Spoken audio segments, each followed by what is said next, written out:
Sa iba pa rin balita, may higit 300 kolehiyo at universidad ang nagpetisyon para magtaas ng matrikula sa susunod na school year.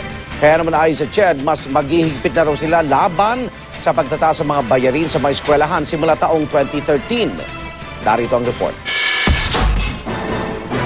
Isang buwan pa bago ang deadline sa Abril, mahigit 300 universidad at kolehiyo na ang nagpetisyon magtaas ng tuition sa Commission on Higher Education.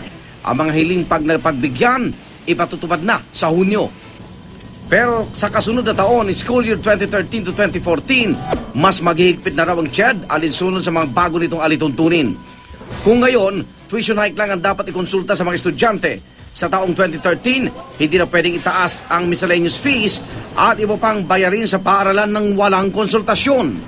Kung walang konsultasyon, iuutos daw ng CHED na ibalik ang anumang bagong bayaring nakolekta.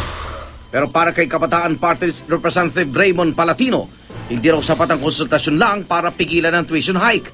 Noong nakaraang taon, karamihan sa mga humiling ng tuition hike, pinagbigyan naman ng CHED. Kahit po tumuto lang mga mag-aaral, hindi naman po ito hinihinto. Hindi naman humihinto ang mga pagtataas ng matrikula. Kaya po, para saan po yung nagiging konsultasyon? Karaniwan po, rubber stamp lang yung consultation.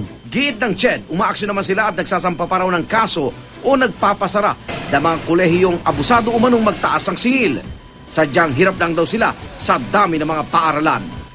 Dealing with schools that are strictly a business is also something we would want to do. And we need your support for that. Because really, we're up against lawsuits, we're up against death threats,